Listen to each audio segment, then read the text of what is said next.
ကဲဗျာအားလုံးမင်္ဂလာပါဗျာမနေ့ညကျွန်တော်တို့ချက်စီးနဲ့အာဆင်နယ်ပွဲမှာပေါ့နော် comment မှာသူကဂိုးခက်မှန်းပေးထားတာပေါ့သူက1-1ဆိုပြီးတော့ရေးထားပေးတဲ့အတွက်1-1သူမှန်တဲ့အတွက်ဒီနေ့ကျွန်တော်ကနေပြီးတော့သူလက်ဆောင်ပေးခြင်းဖြစ်ပါတယ်ပေါ့နော်ဒီလေလက်ဆောင်တစ်ချက်လောက်ဒီမှာဒါကတော့သူ့အတွက်ဂျာစီတစ်ထည်ပေါ့နော်ကဲနောက်လဲအကုန်လုံး comment မှာcomment မှာခက်မှန်းပေးလို့ရတယ်ဂိုးခက်မှန်းပေးလို့ရတယ်ပေါ့နော်အရင်ဦးဆုံးခက်မှန်းပေးတဲ့ comment တွေကိုကျွန်တော်ကနေပြီးတော့2ယောက်3ယောက်လောက်ကိုကျွန်တော်ကနေပြီးတော့အပတ်တိုင်းဂျာစီလေးတွေလက်ဆောင်ပေးသွားမှာဖြစ်ပါတယ်ကဲနောက်တစ်ယောက်လည်းရှိသေးတယ်သူရှိလဲသွားအောင်မှာဖြစ်ပါတယ်လောတာလီကျေးဇူးပါဗျာ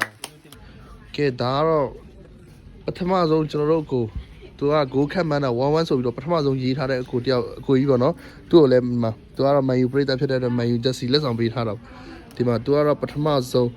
ဗီရှနုတို့ကနေသူကနေပြီးတော့1-1ဆိုပြီးခတ်မှန်းထားတယ်ခဏညီလေးပထမဆုံးညီလေးကတော့သူက second ခတ်မှန်းထားတဲ့ညီလေးပေါ့နော်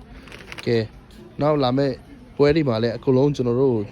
comment လေးတွေမှာရေးပေးလို့ရပါတယ်အကယ်လို့ comment မှန်တဲ့3ဦးကိုကျွန်တော်ကနေပြီးတော့အပတ်တိုင်းပေါ့နော်ကျွန်တော်နေပြီးတော့ဂျာစီလေးတွေပေးသွားမှာဖြစ်ပါတယ် follow မလုပ်ရသေးတဲ့လူတွေလည်း follow လေးလုပ်ပေးပါအောင်လို့မေတ္တာရက်ခံပါတယ်အားလုံးကိုကျေးဇူးတင်ပါတယ်ဗျာ thank you thank you okay